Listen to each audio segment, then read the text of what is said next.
উপন্যাসের ঝুলি ইউটিউব চ্যানেলে সকলকে স্বাগতম। চ্যানেলটি থেকে সুন্দর সুন্দর গল্প এবং উপন্যাস পেতে হলে এখনই চ্যানেলটি সাবস্ক্রাইব করে ফেলুন বন্ধুরা। চ্যানেলটিতে আমাদের আজকের নিবেদন মানিক বন্দ্যোপাধ্যায় রচিত পুতুল নাচের ইতিকথা উপন্যাসের 9ম পর্ব। বিবাহের পর মতিকে লইয়া কুমুদ চলিয়া গিয়াছে। কোথায় হানিমুনে? গাউদিয়ার গৃহ মেয়ে মতি, তাকে লইয়া কুমুদ চলিল হানিমুনে। কিছু টাকা দে শশী। পরাণের কাছে এ ব্যাপারটা বড় দুর্বোধ্য ঠেকিয়াছে। কোনে বউকে সঙ্গে করিয়া অনির্দিষ্ট ভ্রমণে বাহির যাওয়া এ কোন দেশের রীতি? মতিকে লইয়া গিয়ে উঠিতে পারে এমন আত্মীয় স্বজন কুমুদের কেহ নাই, পরাণ তাহা জানিত। সে আশা করিয়াছিল কুমুদ এখন সস্ত্রীক কিছুদিন শশীর বাড়িতেই বাস করিবে, তারপর মতির রক্ষণাবেক্ষণের ব্যবস্থা করিয়া সংসার পাতিয়া বসিবে শহরে অথবা গ্রামে। রাতারাতি মনটাকে লইয়া কোথায় উদাও হইয়া গেল। এ বিবাহে পরাণের আনন্দ হয় না, শুধু শশীর মুখ চাইয়া সে সম্মতি দিয়াছিল। চিরদিন সব ব্যাপারে শশীর উপরই সে নির্ভর করিয়া আসিয়াছে। হোক সে গরিব, গ্রাম্য, গৃহস্থ, মতির সে বড় ভাই, কুমুদের গুরুজন, কিন্তু আগাগোড়া কি উদ্ধত অপমানজনক ব্যবহার কুমুদ তার সঙ্গে করিয়া গিয়াছে। শশীও এটা লক্ষ্য করিয়াছিল। রাগ তার কম হয় নাই। মতিকে যদি কুমুদ বিবাহ করিতে পারে, মতির দাদাকে সম্মান করিতে পারিবে না কেন? কিন্তু মুখে সে কিছুই বলে নাই কুমুদকে, শুধু তার সামনে পরাণের সঙ্গে করিয়াছিল প্রীতি ও সৌহার্দ্যপূর্ণ ব্যবহার, কুমুদ যাতে দেখিয়া শিখিতে পারে। শশীর এ চেষ্টার বিশেষ কিছু ফল হয় নাই। মতির আত্মীয় পরিজনের প্রতি অসীম অবজ্ঞা দেখাইয়া মতিকে কুমুদ গ্রহণ করিয়াছিল। মাঠে পরাণের খেজুর রস জাল হইতেছে। দুপুরে ছাড়া শশীর সময় হয় না বলিয়া পরাণ 1.5 মাইল পথ হাঁটিয়া আসিয়া কাজের ক্ষতি করিয়া শশীর কাছে বসিয়া থাকে। চওড়া সবল কাঁধ দুটি যেন তার শ্রান্তিতে ঢালু হইয়া আসে। বলে, পত্র দেয় না কেন ছোটবাবু? শশী অপরাধীর মতো বলে, কি জানি পরাণ, চিঠিপত্র লেখা কুমুদের অভ্যাস নেই। কলেজে পড়ার সময় ওর বাবা হোস্টেলের সুপারিনটেন্ডেন্টকে লিখে ওর খবর নিতেন, তাই বলে একবারটি জানাবে না কোথায় গেল, কোথায় উঠল, কি বৃত্তান্ত? মা এদিকে কাদাকাটি জুটছে।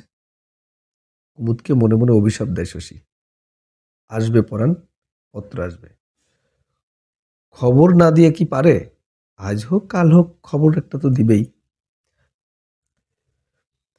পরাণ কেমন এক প্রকার স্তিমিত বিষণ্ণ দৃষ্টিতে শশীর দিকে চাইয়া থাকে। নীরবে সে যেন কিসের নালির জানায়, মুখ প্রাণীর মতো। শশীর অস্বস্তির সীমা থাকে না। হারু ঘোষের পরিবারের ভালো মন্দের দায়িত্ব শশীকে কেহ দেয় নাই, তবু চিরদিন ওদের মঙ্গল করিতে চাহিয়া বলিয়া অপমান হইতে দায়িত্ব যেন তার জন্মিয়াছে। কিন্তু কি মঙ্গল সে করিতে পারিয়াছে ওদের? তার দোষ নাই, তবু তারই জন্য কুসুম যেন কেমন হইয়া গেল। একটা খাপছাড়া বিপজ্জনক বিবাহ হইল মতির। হয়তো পরাণ আজ এসব হিসাব করিয়া দেখিতেছে, হয়তো তাদের অসমান বন্ধুত্বের ফলাফল বিচলিত হইয়া উঠিয়াছে পরাণ। ভীত হইয়া ভাবিতেছে, ভালো করিতে চাহিয়া আরও না জানি কত মন্দ শশী তাহাদের করিবে। শশী জানে মুখ ফুটিয়া পরাণ কোনো বিষয় থাকে দোষ করিবে না, কিন্তু বিষণ্ণ চিন্তিত মুখে দুর্বোধ্য রহস্যদ্রষ্টা শিশুর মতো তার দিকে চাইয়া থাকিবে। দীর্ঘদেহী নির্ভরশীল সরল লোকটির জন্য শশীর মন মমতায় ভরিয়া যায়। ভাবে, যেমন করিয়াই হোক মতিকে সুখী করিতে কুমুদকে সে বাধ্য করিবে। মতি বদলাক, মতিকে কুমুদ যেন খুশি করিয়া তুলুক। তার মুখে চোখে উপচানো সুখের সঙ্গে পরাণের পরিচয় ঘটা চাই। শুধু মতির জন্য নয়, নানা দিকে শশীর চিন্তা বাড়িয়াছে। তার মধ্যে বিন্দুর সম্বন্ধে চিন্তাটা গুরুতর। দিন দিন বিন্দু যেন কেমন হইয়া যাইতেছে। ভুলিয়া থাকিতে পারিবে বলিয়া প্রকাণ্ড সংসারটা চালানোর ভার শশী মাসি পিসির কবল হইতে ছিনিয়া বিন্দুর হাতে তুলিয়া দিয়াছিল। বিন্দু জীবনে কখনো সংসার পরিচালনা করে নাই, সে কেন এ ভার বহন করিতে পারিবে? তাছাড়া বিন্দুর ভালোও লাগে না। সব ভার সে আবার একে একে মাসি পিসিকে ফিরাইয়া দিয়াছে। কাজ করিতে বিন্দুর আলস্য বোঝায়, মানুষের সঙ্গে তার ভালো লাগে না, কথাবার্তা কারোর সঙ্গেই সে বেশি বলে না, নিজের মনে চুপচাপ ঘরের কোণে বসিয়া থাকে, বসিয়া বসিয়া ঝিমায়। কতকাল অনবরত রাত জাগিয়া জাগিয়া সে যেন নিদ্রাতুরা হইয়া আছে।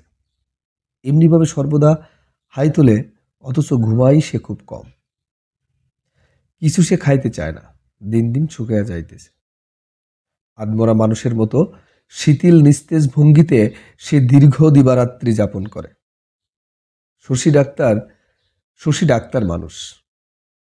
বিন্দুকে নিজের ঘরে ডাকিয়ে লইয়া সে জীব দেখে, হার্ট পরীক্ষা করে, শরীরের অবস্থা সম্বন্ধে জেরা করে। তারপর সন্দিগ্ধভাবে মাথা নাড়ায়, বলে, কিছু বুঝতে পারলাম না বাপু। গায়ের ডাক্তার, পেটে তো বিদ্যে নেই তেমনি। একটা ওষুধ দিচ্ছি, কদিন খা, তারপর আবার পরীক্ষা করে দেখব। বিন্দু বলে, ওষুধ আমি খাবো না। শশী বলে, খাবি, মুখ দিয়ে না খাস, গা ফুঁড়ে দেব। বাপের বাড়ি এসে তুই যদি মরে যাস বিন্দু, আমি থাকতে আমার তাতে কি অপমান হবে বল দেখি। বিন্দু কাঁদিয়া ফেলে, কাঁদিতে কাঁদিতেই বলে, কি করব দাদা, মনে বল পায় না, দিন রাত হু হু করে জ্বলি মনের মধ্যে। শশী বলে, কাঁদিস না, আমার ওষুধ খেলেই মন ভালো হয়ে যাবে। বিন্দুর রোগ নির্ণয় করা শশীর অসাধ্য মনে হয়। মনের মধ্যে দিনরাত হু হু করিয়া জ্বলে। কার জন্যে জ্বলে? কেন?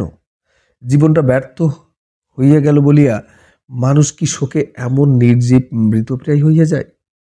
নন্দর প্রতি তীব্র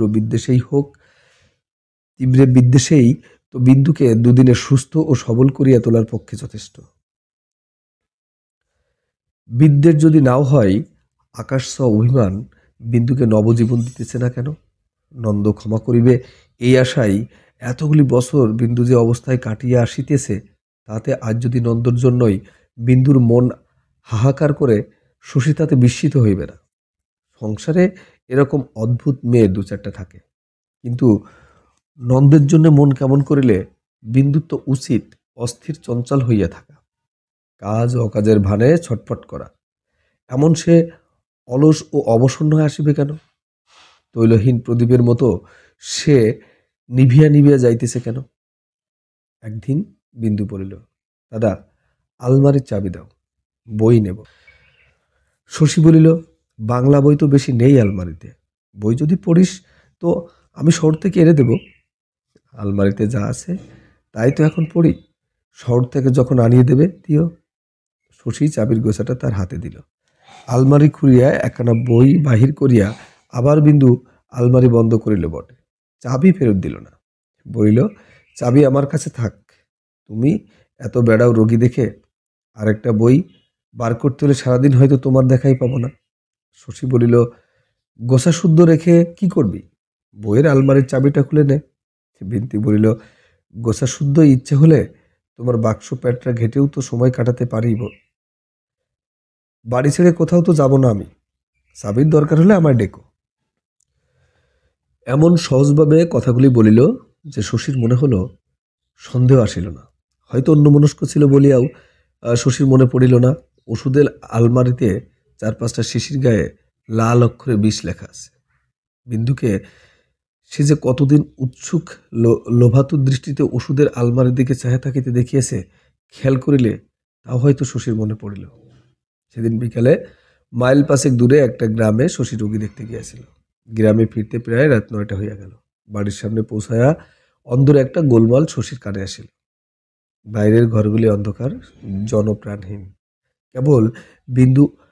কেবল সিন্ধু একা অন্ধকারে দাঁড়াইয়া মৃদু স্বরে কাঁদিতেছে। শশী ভীত হইয়া জিজ্ঞাসা করিল, কি হয়েছে রে বিন্দু? সিন্ধু কাঁদিতে কাঁদিতে বলিল, মেজদি মরে গেছে দাদা। ভিতরে যাইতে শশীর পা উঠিতেছিল না। বিন্দু মরিয়া যাইতেছে? কেন মরিয়া যাইতেছে? সিন্ধু গুছাইয়া তাকে কিছু বলিতে পারিল না। তবু ব্যাপারটা অনুমান করিতে শশীর দেরি হইল না। সন্ধ্যার সময় কি যেন বিন্দু খাইয়াছিল, তাই এখন মরিয়া যাইতেছে। শশীর বুকের ভিতরটা হিম হয়ে গেল। ডাক্তার মানুষ সে, এরকম খবর পাইয়া জড় ভরতের মতো এখানে দাঁড়াইয়া থাকা উচিত নয়। এসব শশী বুঝিতে পারিতেছিল, তবু খানিকক্ষণ সে নড়িতে পারিল না। বিন্দু বিষ খাইয়াছে, মরিতে চাই বিন্দু। পলকের জন্য শশীর যেন মনে হয় বিন্দুর এ ইচ্ছা সফল হইতে দিলে মন্দ হয় না। আলমারিতে কি বিষ ছিল শশী জানে। সন্ধ্যার সময় বিন্দু যদি তাহা খাইয়া থাকে, ওকে সে বাঁচাইতে পারিবে। কিন্তু কি হইবে বাঁচাইয়া? বিন্দু ছেলে মানুষ নয়, জীবন সম্বন্ধে দুষ্প্রাপ্য অভিজ্ঞতা তাহার। ভাবিয়া চিন্তিয়া দুঃখের হাত এড়াইবার চরম পন্থাই সে যদি অবলম্বন করিয়া ঠিক করিয়া থাকে, বাধা দেওয়া কি উচিত হইবে? কপালের ঘাম মুছিয়া বাহিরে বিস্তৃত অঙ্গন পার হইয়া কুন্দর ঘরের পাশ দিয়া শশী অন্দরের অঙ্গনে আসিয়া দাঁড়াইল। বিন্দু উঠানেই পড়িয়া আছে, নিজের বমির মধ্যে বিশ্বস্ত বসনে। বাড়ির সকলে এবং পাড়ার অনেকে চারিদিকে ভিড় করিয়া দাঁড়ায় আছে। শশীকে দেখিয়া সকলে কলরব করিয়া উঠিল। মুখরা কুন্দ সকলের কণ্ঠে ছাপাইয়া বলিল, ও শশীদা, কি কাণ্ড করেছে বিন্দু দিদি, দেখুন। মদের তীব্র গন্ধ শশীর নাকে লাগিতেছিল। সে বিহব্বলের মতো জিজ্ঞাসা করিল, কি হয়েছে রে কুন্দ? কুন্দ বলিল, বিকেল থেকে যা কাণ্ড বিন্দু দিদি আরম্ভ করিয়াছিল, যদি দেখিতে শশী দাদা। এই হাসে, এই কাঁদে, এখনই আবার গান ধরে দেয়। ভয়ে তো আমাদের হাত পা সেদিয়ে গেল পেটের মধ্যে। কি করেছে জানেন? আপনার ওষুধের আলমারি খুলে আর কিছু শুনিবার দরকার ছিল না। শশী বিন্দুর কাছে গিয়া বসিল।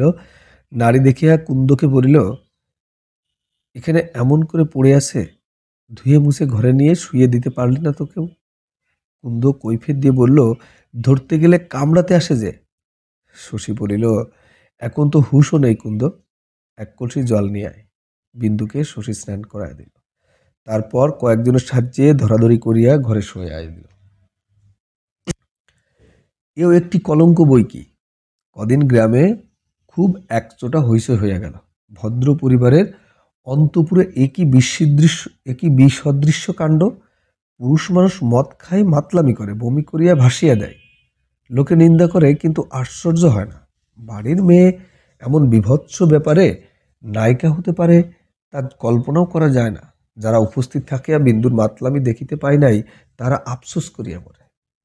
সকলকে বিস্তারিত বর্ণ শুনাইতে শুনাইতে প্রত্যক্ষদর্শীরা হয় সুখকর প্রাণবন্ত। সেদিন রাত্রে গোপাল থতমত খাইয়া গিয়াছিল। সারা রাত্রির নিষ্ক্রিয় অবস্থায় গুমরায়া পরদিন সকালবেলা তার ক্রোধের আগুন দাউ দাউ করিয়া জ্বলিয়া উঠিল। বিন্দুকে আনিবার অপরাধে শশীকে সে গালাগালি করিল অকথ্য। চিৎকার করিয়া বিন্দুকে সে বারবার বলিল দূর হইয়া যাইতে। এমন হতভাগা মেয়ে গোপালের বাড়িতে তার এক দণ্ড ঠাঁই হইবে না। শশী নির্বাক হইয়া রহিল। বিন্দু ঘরে খিল দিয়াছিল, সেও কোনো সাড়া শব্দ দিল না। সমস্ত সকালটা বাড়ি তোলপাড় করিয়া একজন মানুষকে খড়ম দিয়া পিটাইয়া জামা চাদর লইয়া ছাতা বগলে গোপাল বাইর হইয়া গেল। বলিয়া গেল কলিকাতা যাইতেছে, কারণ গ্রামে তাহার মুখ দেখাইবার উপায় নাই। ফিরিয়া আসিয়া বিন্দুকে যদি সে গৃহে দেখিতে পাই, বাড়িঘরে গোপাল আগুন ধরিয়া দিবে। মেজাজটা শশীরও বিগড়াইয়া গিয়াছিল। বিন্দুর উপর কিন্তু তার রাগ হইল না। দিন তিনেক বিন্দু ঘরের বাইরে আসিল না। দিবারাত্রি খিল দিয়া ঘরের মধ্যে নিজেকে নির্বাসিত করিয়া রাখিল। শুধু শশীর ডাকাডাকিতে বাইরে আসিয়া পুকুরে একটা ডুব দিয়া ঘাড় গুজিয়া দুটি ভাত মুখে দেয়, তারপর আবার ঘরে গিয়া খিল বন্ধ করে। কেহ কথা বলিলে জবাবও দেয় না, মুখও তোলে না। 3 দিন পর কি মনে করিয়া সে ঘরের বাইরে আসিল।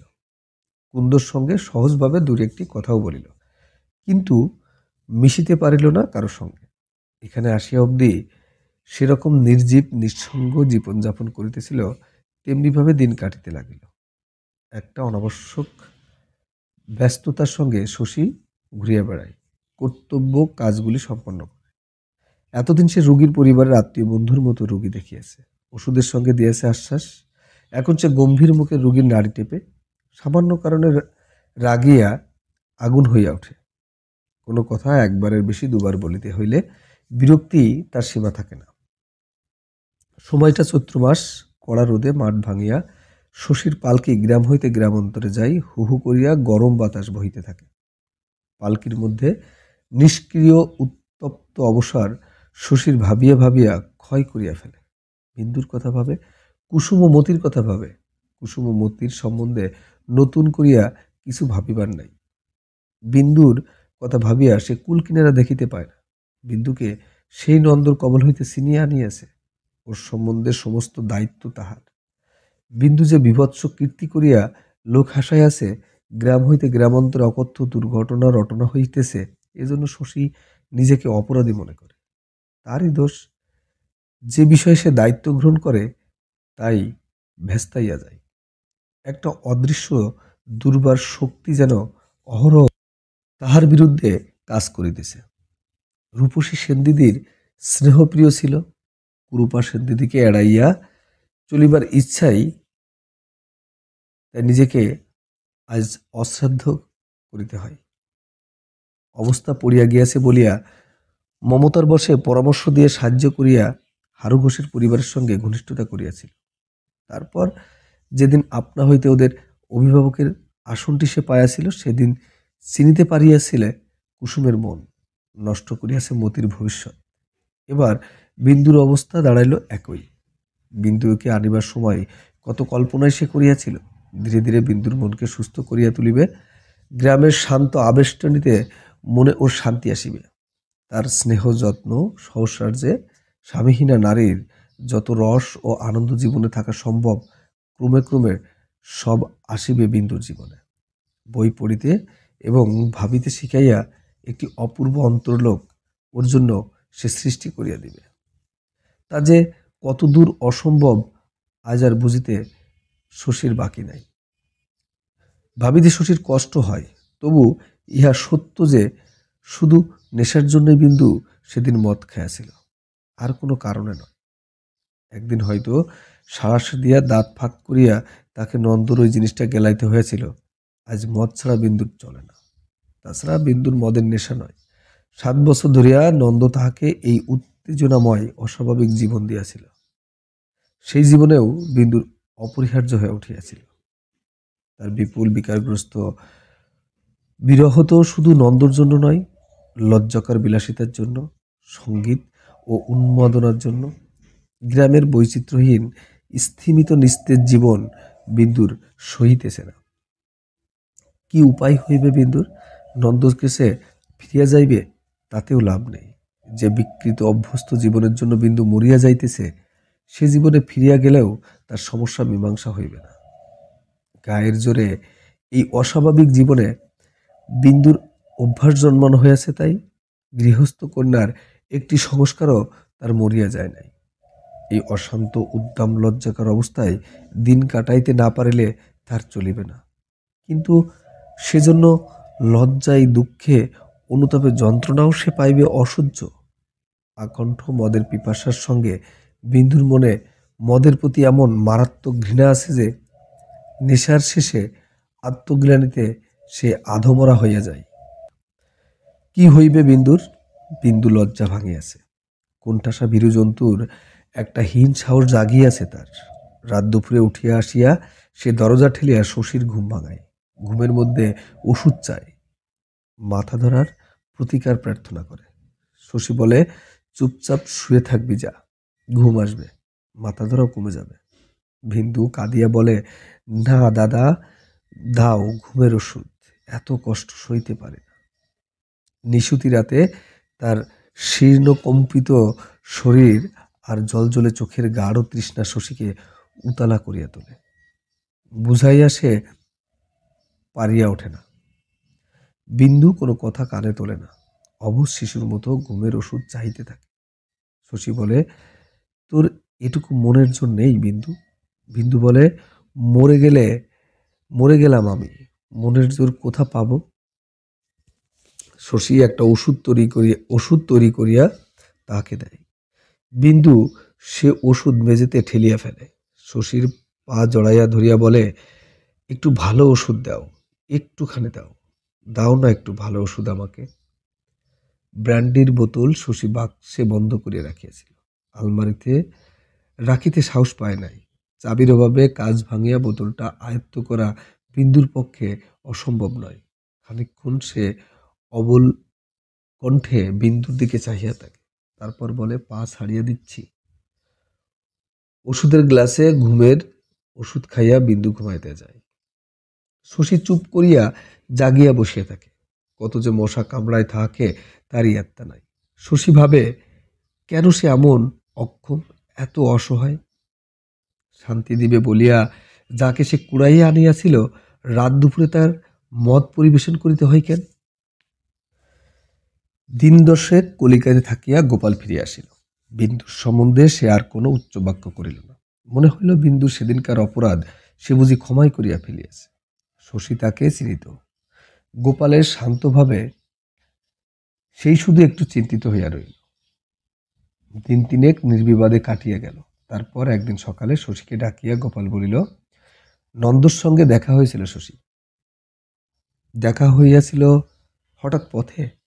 গোপাল যাচাইয়া দেখা করে নাই। গোপালের মানসিক প্রক্রিয়াটা ধরিতে না পারিয়া শশী একটু বিরক্ত হইয়া উঠিল। বিন্দু অনেকদিন এসেছে, নন্দ ওদিকে রাগারাগি করছে। শশী 2-4 দিনের মধ্যে পাঠিয়ে দিতে বলল। শশী স্পষ্ট জিজ্ঞাসা করিল, পাঠিয়ে দিতে বলল, না আপনি তার কথার ভাবে অনুমান করিয়ালেন? গোপাল জোর দিয়া বলিল, পাঠিয়ে দিতে বলিল। আমি ওকে রেখে আসতে পারবে? তুমি ওকে রেখে আসতে পারবে? শশী বলিল, পারবো। কাল দিন ভালো আছে, কালকেই তবে রওনা হয়ে যাও। তাই হোক, যাইতে যদি হয় বিন্দুকে, কাল গেলে কোনো ক্ষতি নাই। বিন্দুকে শশী কথাটা তখনই শুনিয়া দিল। বিন্দু একটু হাসিল। তাই চলো দাদা, সেই ভালো।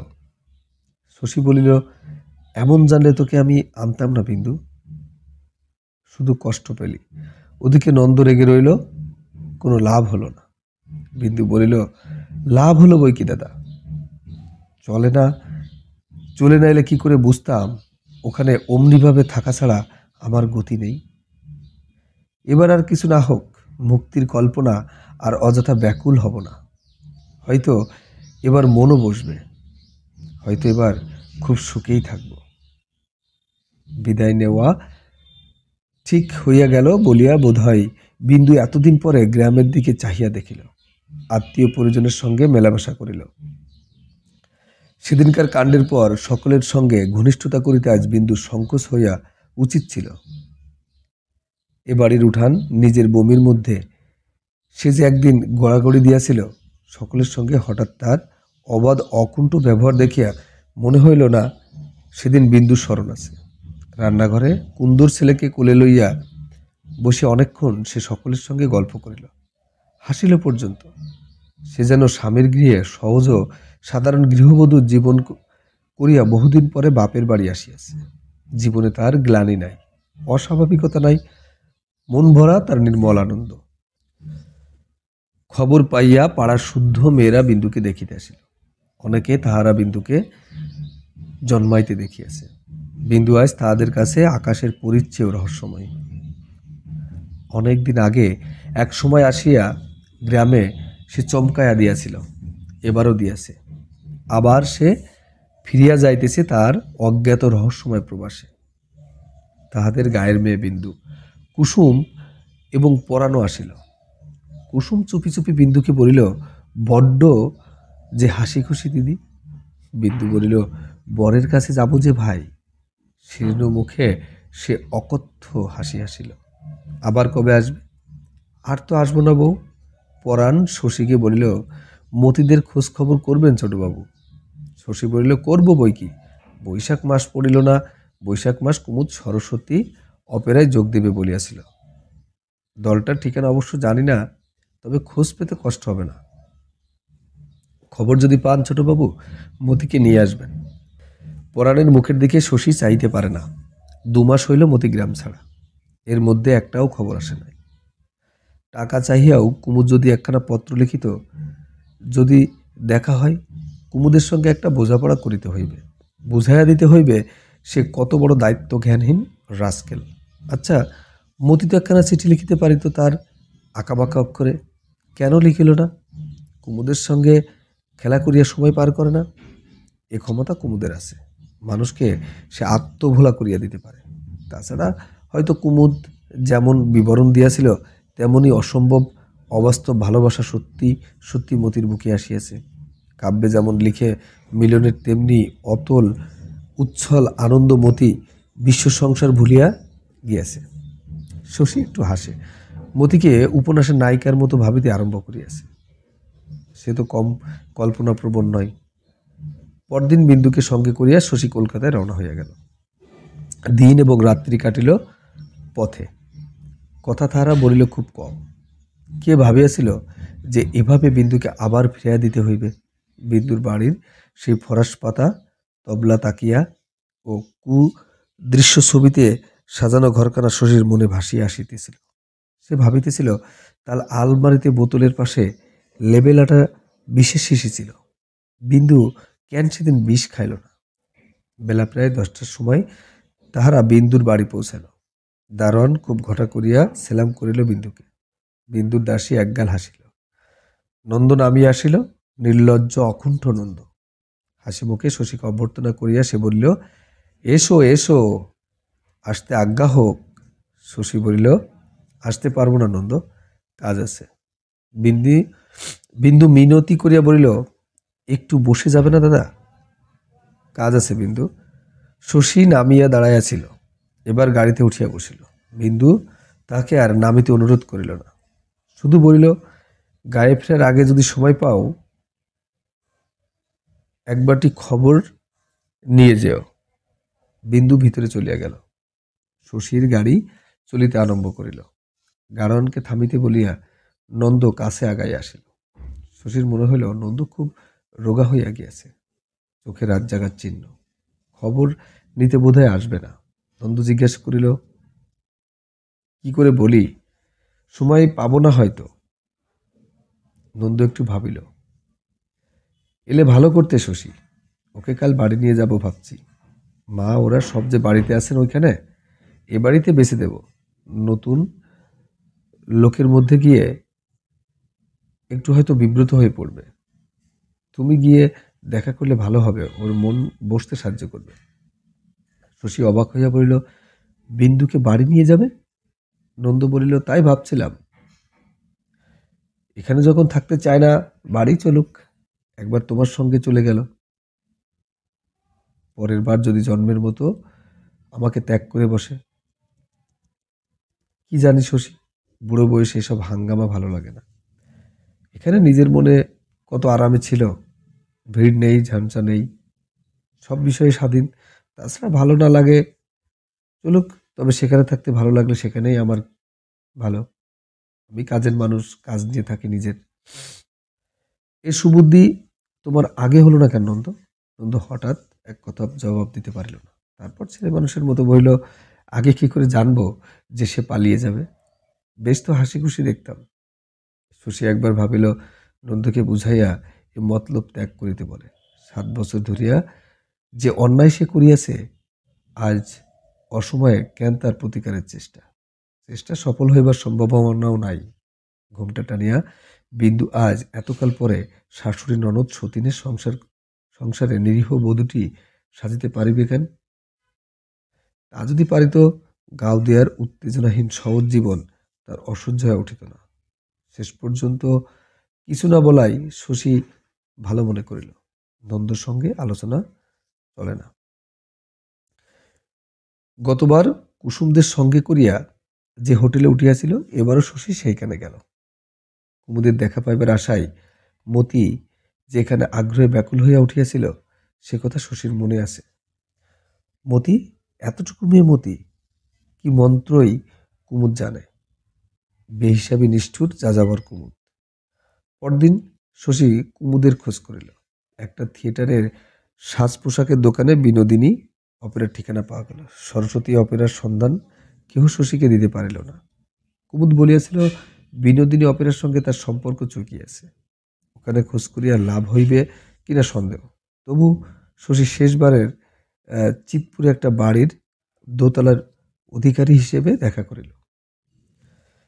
সদ্য ঘুমভাঙা অধিকারী বলল, কুমুদ, অঘ্রাণ মাস থেকে সে শালাকে আমরাও খুঁজছি মশাই। ভাওতা দিয়ে 3 মাসের মাইনে আগাম নিয়ে সরেছে। দুদিন ধরে শ্রীপুরের রাজবাড়িতে বায়না ছিল। একেবারে ডুবিয়ে দিয়েছে মশাই আমাকে। অধিকারী আরক্ত চোখে কটমট করিয়া শশীর দিকে চাইল। মশাইয়ের কি সর্বনাশটা করেছে শুনতে পাই। শশী একটু হাসিল। সে কথা শুনে আর কি হবে? সরস্বতী অপেরার ঠিকানা বলতে পারবেন? সরস্বতী অপেরা? নামও শুনিনি। এইখানে তবে ইতি। কুমুদকে খোঁজ করা। শশী চলিয়া আসিতেছিল। অধিকারী বলিল, কুমুদের সঙ্গে আপনার দেখা হবে কি? শশী বলিল, তা বলিতে পারি না, হওয়া সম্ভব। অধিকারী বলিল, দেখা হলে একবার জিজ্ঞেস করবেন তো। এই কি ভদ্রলোকের ছেলের কাজ? আচ্ছা থাক, ওসব কিছু জিজ্ঞেস করে কাজ নেই। বাবুর আবার অপমান জ্ঞানটি টনটনে। বলবেন যে অধর মল্লিক ও 200-400 টাকার জন্য কেয়ার করে না। পালাবার তোর কি দরকার ছিল রে বাপু? হ্যাঁ, চাইলে ও কটা টাকা তোকে আর আমি দিতাম না। 3-4 বছর তুই আমার দলে আসিস। ছেলের মতো করে মায়া বসেছে। গলাটা অধিকারীর ধরিয়া আসিল। কে জানে ছেলের সময় কি মমতা। চোখ পিটপিট করিয়া বলিল, আমার ছেলে পেলে নেই জানেন। একটা মেয়ে ছিল, বাপ বোটে আমি। তবু বলি, দেখতে শুনতে মেয়ে আমার তুলনা ছিল না। বরং যাকে বলে আসল গৌরী তাই। কুমুদের সঙ্গে বিয়ে দেব ভেবেছিলাম। তো ছোটার কি আর বিয়ে টিয়ের মতলব আছে? একদম পাষণ্ড। তাই না কৃষ্ণনগরের এক ডাকাতের হাতে মেয়ে দিতে হলো। যন্ত্রণা দিয়ে মেয়েটাকে তারা মেরে ফেললে। সেই থেকে কি যে হলো আমার, সংসারে আর মন নেই। দল একটা করিয়াছি, কেউ ডাকলে ডুকলে পালা গিয়ে আসি। কিছু ভাল লাগে না মশাই। আসি শতেক জ্বালাই আদমরা হয়ে। কুমুদ ছাড়া কিনা ডুবিয়ে গেল আমাকেই। ছোড়ার দেহ এক ফোঁটা দয়া মায়া নেই। আমি হলে তো পারতাম না বাপু, একটা শোকাতুর মানুষের ঘাড় ভেঙে পালাতে পারতাম না। ছোড়টা যে কি! শশীর রাগ হয়। এ দায়িত্ব সে মানিবে না। এত কিসের নীতিজ্ঞান? গ্রাম তো সে ফিরিবে না 1 মাসের মধ্যে। সে কি মানুষের জীবন মরণের মালিক? যতদিন গ্রামে ছিল, যে ডাকিয়াছে চিকিৎসা করিয়া আসিয়াছে। এখন যদি রোগীরা তার চিকিৎসার অভাবে মরিয়া যায়, মরুক। 3 বছর আগে সে যখন ডাক্তারি পাশ করে নাই, তখন কি করিয়াছিল গায়ের লোক? এখনো তাই করুক। শশী কিছু